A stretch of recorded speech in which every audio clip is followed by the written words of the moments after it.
Assalamualaikum warahmatullahi wabarakatuh. Bagaimana kabarnya anak-anak Umi? Semoga kalian semua terlalu sehat dan semangat. Sekarang kita akan belajar fikih halaman 47. Sebelumnya anak-anak Umi sudah mempraktekkan doa orang tua dan doa untuk kebahagiaan dunia akhirat.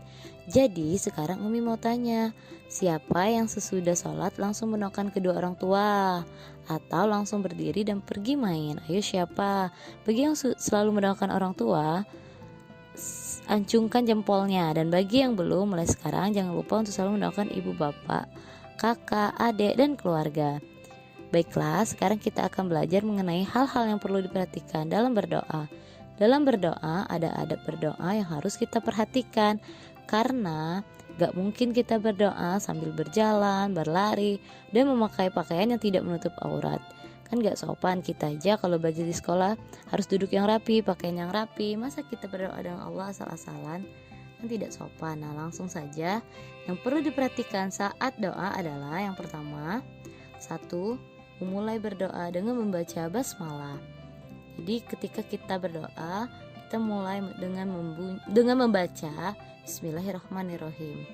Yang kedua, mengangkat kedua tangan ketika berdoa. Nah, boleh nggak kalau kita berdoa tangannya ditelungkupkan? Nggak kan? Alangkah baiknya diangkat, karena salah satu bentuk kita minta dengan Allah.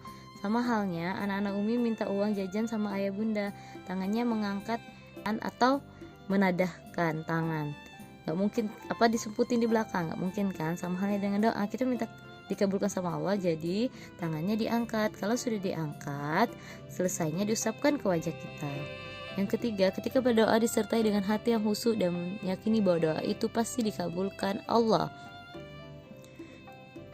Jadi ketika kita berdoa, kita harus benar-benar khusyuk, gak boleh main-main. Masa kita berdoa ingatnya udah ini nanti mau nonton Filipin, atau lagi berdoa sambil toleh-toleh mainin jari, itu gak boleh ya nak.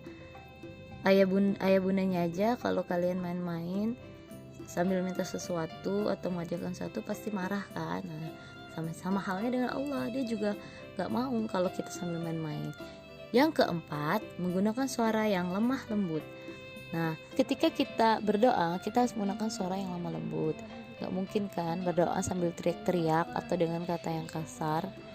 Orang tuanya aja kalau kita minta uang, kalau dengan bentak-bentak, teriak-teriak, juga pasti akan marah dan gak mau ngasih uangnya. Begitu juga dengan berdoa, kalau kita bentak-bentak, teriak-teriak, pasti Allah tidak akan mengabulkan doa kita. Jadi ketika berdoa harus dengan suara yang lemah lembut. Selanjutnya, kelima, menggunakan lafaz-lafaz doa yang terdapat di dalam Al-Quran atau yang terdapat dalam hadis atau doa-doa yang diajarkan para ulama. Nah, yang ini ketika kita berdoa, kita harus mendoakan hal-hal yang baik, jangan mendoakan hal-hal yang buruk. Contohnya, anak Umi berdoa supaya mendapat peringkat 1, mendoakan temannya supaya nggak naik kelas. Nah, itu nggak baik ya. Allah hanya mengabulkan doa-doa yang baik saja. Yang baik saja belum tentu diterima kalau kita tidak khusyuk berdoanya. Tapi apalagi yang buruk.